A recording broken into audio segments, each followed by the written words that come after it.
What if you could hear women's thoughts? This man found out. We open with a woman named Gigi describing her ex-husband. Nick is a man's man, or what we might call today an alpha male. Nick is a successful guy who works in advertising, even has his own office. His specialty is, you want babes in bikinis? He's your man. booyah.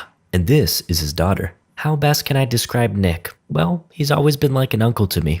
Uncle Dad. Yeah, at least you have a dad. Cutting back to Gigi, she regretfully admits to falling for Nick's charming ways as she continues to tell his story. Nick was born and raised in Las Vegas to a showgirl mother. He spent his days with her backstage, getting all the love from the girls. Lucky boy. Nick clearly didn't grow up in a traditional way. Nothing normal about the way Nick Marshall was raised. And it doesn't take a Freud to tell you this probably messed up the way he views women. Finally, we meet the man himself, Nick, waking up after Stella, his maid, enters his room to clean up. He had an eventful night. When are you gonna get a girl that wears normal undies? Hey, my mother wore underwear like that. Weird flex, but okay. Nick keeps calling his maid babe and... Whoa, not cool. Oh, this movie was released in the year 2000. Makes sense. Naturally, Nick then proceeds to pester Stella to make him a sandwich. Nice. Afterwards, Nick gets some coffee and... Oh, I'm so sorry. Now, you know this is a movie because somehow this ends up as a happy, wholesome moment. If only the world was really that kind and forgiving. Anyway, Nick is a regular at the shop. He's even on a first-name basis with the hot barista. Wait a minute. Aunt May? Nick asks her out on a date, but she declines. Though, he doesn't give up that easy and eventually seals the deal. Sir, that was inspiring. I know. Based. Nick arrives at work, and his pal, Morgan, shares some news. Did you hear Darcy McGuire left her firm? Ha, left or fired? Not sure, but everyone is glad she's gone. Wow, so much for edgy female vision. Say, about that girl from last night. Nothing happened after you let her in the cab, right? Nick merely gives his pal the look, and he knows. You're like a genius. Yeah, I know. Continuing on his win streak, Nick shares that he's expecting to get promoted to creative director today. He's in such a good mood that he can't help but crack some jokes around the office. Hey, you know what the difference is between a job and a wife? After 10 years, the job still sucks. Facts. He also kindly bestows some dietary advice on this lady. Wholesome. Afterwards, his secretary gives him a rundown of all the silly tasks he made her complete before we meet Nick's loyal assistants. Afternoon, sire. You ladies think you can handle yourself on the 44th floor? That's right, promotion time is here. The gals can hardly contain their excitement. Get up there already so we can break out the bubbly. At last, Nick arrives, expecting a hero's welcome. Instead, he gets his speech about how the advertising landscape is fundamentally changing. Did you know that women aged between 16 and 24 are the fastest growing consumer group? We've lost our compass, Nick. Tell me, what do you know about Darcy McGuire? Here she's a real man-eater. Ha, that's very funny, cause I just hired her. To do what? Look, I love you, man, and I know you can get into women's pants better than anyone else. Their psyche is a whole other ballgame. After lots of beating around the bush, his boss, Dan, finally breaks the news. Darcy McGuire is your new creative director. A defeated Nick takes the walk of shame back to his office when, using his remarkable cat-like reflexes, he somehow catches the cork out of the air. Before letting the gals know, he failed. Mission failed. We'll get him next time. We cut to Nick's ex-wife's wedding. May I kiss the bride? Nick gives his best wishes and learns that they're going on a 2-week honeymoon cruise. In that time, he'll have to take care of his daughter, Alex. Gigi also lets slip that Alex has a boyfriend. Nick's masculine urge to beat up his daughter's boyfriend kicks in. But before things get too hairy, Alex bids them all a kind farewell. Nick. Honey? Later. Back at work, Nick heads in to face his next headache, meeting his arch nemesis. As she enters, Nick drops his pen and comes to realize that Darcy ain't so bad. Hello? The pair proceed to get acquainted and admit to knowing each other's spicy rumors. Can't all be true. I hope not. Nick gets a pat of reassurance and the meeting begins. Darcy starts things off bloviating about teamwork and dedication. Boring. Let's play rock, paper, scissors. What we feel. Okay, let's move on, shall we? Female-directed advertising is a $40 billion market that we are completely missing out on. To rectify this, Darcy has prepared multiple gift boxes full of feminine products. We got a Wonder Bra, an anti-aging cream. Once was enough, man. Anyway, by 8:30 a.m. tomorrow, everyone is to present a pitch for every product. At home, Nick gets into a working mood by drinking, putting on some jazz, and breaking out into a full dance sequence. To each his own, I guess. He inspects the items and tries to put himself into a woman's shoes. Clearly, he underestimated just how hard it is to wear heels. Seeing a productivity boost, Nick rummages through his daughter's things before finding some girly music. You go, girl. It's not long before Nick is in the bathroom fully immersed in a feminine reality. He's got the anti-pore nose strip, the painted nails, and is working on the mascara. Christ, that hurts. Who would do this to themselves? Oh, the pain has only just begun. Nick prepares some hot wax and slathers it upon his hairy leg. He slaps on some paper and then puts his manhood to the test. Okay, his manhood is now completely gone. Time for some pantyhose. Nick wrestles to get the delicate fabric over his beefy quads when... Hi! Alex walks in with her boyfriend, Cameron, no less. The encounter is awkward to say the least. Nice nail polish. Hey, don't kink shame. Then, Nick catches them kissing through the mirror. Cameron leaves and the two hash it out. Why are you snooping through my stuff? Why are you kissing boys? You don't even know his name. And with that, Alex storms off. Nick desperately tries to recall that boy's stupid name. Oh. His name is Cameron! Nick accidentally spills some beads? Why do you have beads? Anyway, he trips and stumbles for what feels like a year before finding his footing. Just kidding. He falls into the tub, and before he can get out, the hairdryer he was holding joins him. And that was today's video. Hope you enjoyed. Just kidding. Nick wakes up to the sound of Stella's voice. She starts complaining about the mess, and Nick defends himself. But she's quite feisty today. Are we in a mood today? Or so it seems. Nick doesn't realize this yet, but he's hearing her thoughts. He goes on with his day and gets another taste of his new power. What the? I'm scared too, man. Nick decides to walk things off, but soon realizes the truth. He can hear women's thoughts. Even this poodle. I need to poop. Aw. Nick panics and is still disturbed as he arrives to work, quickly realizing that the women are not so fond of him and his antics in the office. Because I have a Yeah, that about sums it up. On the bright side, his ever-loyal assistants have nothing negative to think about him. That's a relief. However, he's still in a panic. Nick browses through a phone book for anyone who can help him. Yes, kids, this was a thing. Then, Morgan fetches him for their 8:30 meeting with Darcy. No, I can't. I need help. Morgan, confused, gets him walking and talking as Nick finally reveals that he can hear women's thoughts. Morgan reveals skeptical even after Nick reveals his lawyer's thoughts on him. She thinks you're overpaid. And gay. What? Listen, man, I can even hear French poodles apparently. Morgan is quick to remind him that if he tells anyone else about this, he's going to a loony bin. Suddenly, this nerdy girl walks by while wondering if anyone would notice if she jumped out the window. Probably not if I didn't get glass on anybody. Okay. Moving on to the meeting, Darcy's thoughts reveal that she's just as nervous as everyone else. She notes that Nick is the only one looking eager to speak, plus he's actually making eye contact with her. Surprising. Though Nick does manage to sneak in a peek, not surprised.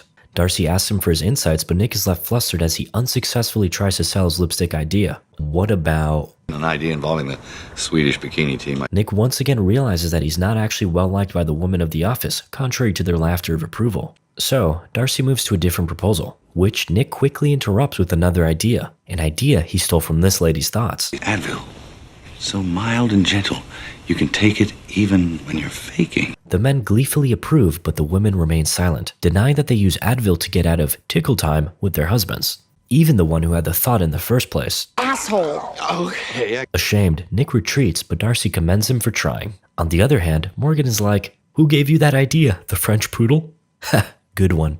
Nick goes home early and catches Cameron copping a feel. Alex is embarrassed and panics as Nick hears her thoughts and hands her her bra. Cameron tries to defuse the situation but gets kicked out. Nick disapproves of the boy after finding out that he's much older than his daughter, even going so far as to not allow Alex to go to prom with him. Boys only want one thing. I, for one, just want to be happy. Anyway, Cameron leaves and Alex chases after him. Meanwhile, Nick decides to pull a flash, recreating last night's experiment. Though, in Nick's case, he wants his powers gone for good. This time, he stands on his balcony with the hairdryer held high, waiting for a mighty lightning strike. Don't try this at home, kids. Bolts of lightning from his arse. Whoa, wrong universe? Same actor, though. Nick ends up surviving and immediately goes to check on his powers. I need a woman. Can't relate. He goes to the mall and it looks like he's been cured. Hurrah! Oh, never mind. Spoke too soon. Once again, Nick is bombarded with women's thoughts. He visits Dr. Perkins, his and Gigi's former therapist, and immediately opens up about his condition. Naturally, she doesn't believe him, but after a few guessing games, his uncanny ability cannot be denied. Even though I'm a grown woman of 51, 47. Oh, my lips are sealed. Holy! Dr. Perkins believes that Nick's new ability is a gift. She begins to open his mind as she convinces him that he's extraordinarily lucky. With the perspective of both a man and a woman, you could very well rule the world. After the enlightening experience, Nick returns to his old smiley self as he visits Lola. Overhearing her thoughts, he finds out that she's very into him, which I'm sure Uncle Ben will be rather upset to learn. Nick follows the doctor's advice and puts his gift to use. Reading her mind, he learns that she's scared to get hurt again. So Nick mirrors her thoughts, showing a more vulnerable side of himself. And with that, the date is secured. Take notes, boys. Back in the office, Morgan confronts the lawyer. You think I like boys? Was it the hair? The highlights happen to be natural. She assures him she never said that, and as she walks away... Who has he been talking to? Then, Nick arrives in a good mood. As he chats with the ladies, he works to improve his relationship with them little by little, especially showing concern for Erin, the depressed glasses girl from earlier. Then, he makes his way to Darcy's office and admires her. Why do I always feel like he's checking me out? No. He's just checking out the decor, right, Nick? Great photographs. Nice save. Nick tries to convince her to give him the opportunity to sell to the big fish. Who's your whale? However, Darcy remains resolute in doing it herself. But Nick once again uses his ability to his advantage and learns that Nike's women division is shopping for a new firm. I heard no one knew. Suddenly, Dan interrupts them both to get some insights on a different project.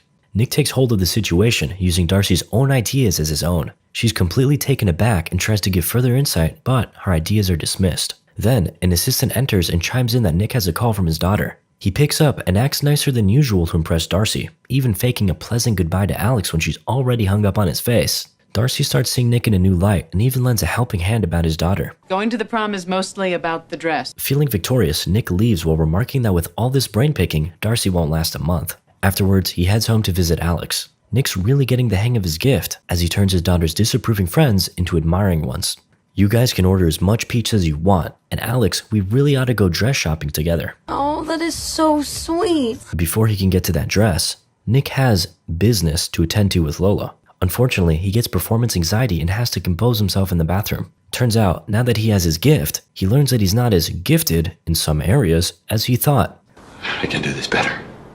Wanna bet? With the guidance of his gift, Nick figures things out.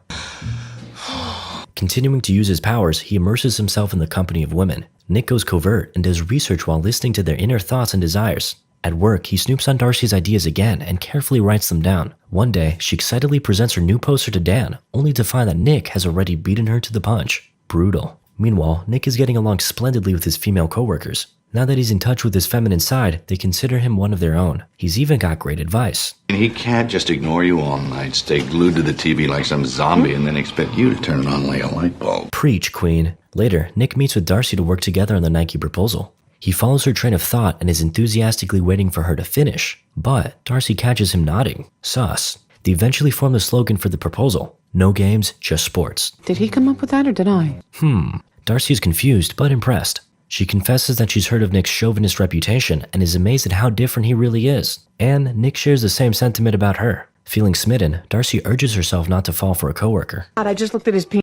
Whoa, Nick is absolutely loving this. At night, he catches Darcy working late. Time to turn the charm on. He joins her and realizes how vulnerable she is. He offers his help after finding out that she's working overtime because he took her desired meeting time with Dan. She needs to present her work by tomorrow instead of later in the week because of him. While on the outside, Darcy is optimistic and confident, Nick sees, or rather hears, the truth. And now, he's starting to feel guilty about abusing his powers. Anyway, back to work, Nick gives his opinions on the pantyhose product, stating that it's a definite winner. Have you ever tried them? Did you put it in the pink box? Darcy is surprised but delighted at the revelation. And how did you look in them? Hot. As the two bond over Nick's cross-dressing experience, we come to find that the pair have an undeniable chemistry. Sometime later, Nick fulfills his dress shopping duties with Alex. We commence with the classic movie montage of trying on outfits while being goofy, laughing, and dancing for no reason. They finally agree on a pink dress, and... This is what I'll be wearing the last night I'm a... Uh-oh, bros. Nick confronts Alex over some food and tries to give her the talk. But Alex assures him that mom already gave her the rundown. Okay, but you don't understand what guys really want. Alex counters with... You've never had a real relationship with anyone in your entire life. Ouch. If you slow down enough, you can see the exact moment Nick's heart breaks. Alex leaves Nick to wallow in the realization that he's too late to be a good father. The women around him chime in as well. Move on, dude. It's over. Back at home, Nick watches television. No, not sports or anything like that. He's into the girly stuff now. Suddenly, it's Darcy. Nick gets ahead of himself and responds to her thoughts. And I was thinking of you. I was thinking about you too. They down bad. The two agree to meet for drinks. Darcy has her guard down and reveals her relationship with her ex-husband. She shares that they worked together and how their relationship turned sour as she became more successful. Though, on the other hand, she's feeling very unsuccessful at her new job, all thanks to Nick. Funnily enough, she actually apologizes to him for complaining given that it was the job he wanted. Feeling guilty, Nick thanks her and praises her work ethic. Darcy echoes the compliment before mentioning that she just bought her own apartment. Then, she has a sussy thought. If we kissed, would it ruin everything? Nick is at a loss for words, but she breaks the silence for him. Nick initially hesitates but then goes all in. After many smooches, it's time for Darcy to head home. Before entering the taxi, she tries to work up the courage to ask Nick to come home with her. However, Nick intercepts the thought and wishes her a good night instead. He doesn't want to rush things and probably feels really shitty about the whole sabotaging her job thing. After, and on the way to his apartment, Nick spots Lola looking absolutely crazy. She confronts him about ghosting her for 6 days, noting that he even— Stop drinking coffee! But it's okay, because I know your little secret. What? It's the reason you can think and talk like women. Admit it, you're totally and completely gay! Seeing this as an absolute win, Nick goes along to appease the crazed Lola. They embrace for a farewell hug, then we cut to tomorrow at the office. Nick tries to convince Darcy to do the pitch for Nike, but fails. No, this is your baby. Suddenly, Nick once again notices Erin's depressed thoughts and decides to investigate. Turns out, he turned her down for a writing job. In fact, he never met with her. Oh, you told me to blow her off. Then, Morgan walks in to let Nick know that Nike's team is all women, his specialty. Despite the good news, Nick confesses that he can't stand what he's doing to Darcy. You doing Darcy? Since when? No. That's not what I said. God, men are so dumb. Are you officially a woman now? I wish I was, Nick says while approaching the pitch room. During the meeting, Nick absolutely knocks it out of the park while Dan and Darcy look on approvingly. Right after, with his guilt reaching a fever pitch, Nick begins to write a confession letter addressed to Darcy. However, she pulls up dancing in a celebratory mood. She invites him back to her place and— nice. Nick asks her about the place and she excitedly gives him the complete tour. Unfortunately, the bed isn't set up yet. Though, with the help of some music coming from outside, the pair enjoyed the night anyway with some romantic, slow dancing. The next day, Nick goes to Dan and he reveals that Nike chose them. Dan thanks him for practically saving the company. However, Nick isn't as enthusiastic and mentions that Darcy is the one he should be thanking. She's the best creative director I've ever seen. Unexpectedly, Nick asks for a leave of absence to Dan's outrage. You want me to have nobody running the shop? But what about Darcy? Yeah, I already fired her. Nick pleads with him to call her, but Dan defends his decision. Nike wants you, not her. There's no me without her. You want to thank me for saving the company? Hire her back. Now that Dan is convinced, Nick needs to go find Darcy. He tries to get in contact with her, but gets distracted after hearing that Erin has gone missing. He searches for her, and an old lady helps him find Erin's place. Suddenly— is this a sign? Nick eventually finds a place and notices an open bottle of medication. He panics as he finds a letter addressed to Erin's mom. She's alive! As they chat, Nick realizes he can't hear any of her thoughts. I'm back! He's ecstatic, but Erin is still very much confused. Why are you in my house? Nick confesses that he was worried about her. She's touched. He proceeds to offer her the job she previously wanted, a copywriter. Erin gleefully accepts. Then, Nick visits Darcy's place and tries to get her attention to no avail. To make matters worse, Nick gets a call from Gigi alerting him that Alex has been calling her. Nick remembers her prom and goes to find her in the bathroom crying. He tries to apologize for forgetting about the prom, but Alex says she's crying because of Cameron. They had plans, which Cameron rented a hotel for. However, Alex wasn't ready for the pipe. So naturally, Cameron dumped her. Nick commends her decision and is proud of how mature his daughter is. You know how ahead of the game you are? They go home and Nick takes one last look at Alex before looking for Darcy. She is a snack, but you won't find her there. Instead, he heads back to Darcy's place and she finally buzzes him in. Darcy is planning on selling the place now that she lost her job, but Nick points out that Dan already gave her job back. She doesn't believe him given that she kind of failed at the job she was hired for. However, Nick confesses that she did in fact do her job. It was just that someone was sabotaging her by stealing her ideas. That someone being him. He adds that while getting close to her to steal her job, he came to learn how wonderful of a woman she was. You shook up my world, changed my life, and absolutely dazzled me. And I love how smart and dedicated you are. Nick reveals that he isn't there to rescue her, but rather admits to being the one needing rescuing. Now powerless, he asks for Darcy's thoughts as he can no longer read her mind. I think you're fired. Well, so much for that. Embarrassed and heartbroken, Nick walks off. That's it? I don't want that to be it. And so, it isn't. Darcy forgives him and the two embrace. My hero. Moral of the story? Women are cool. We did it, bros. Final video of the year. Leave a like on this video if you think I should do a 500k sub special, like a question and answer type of thing.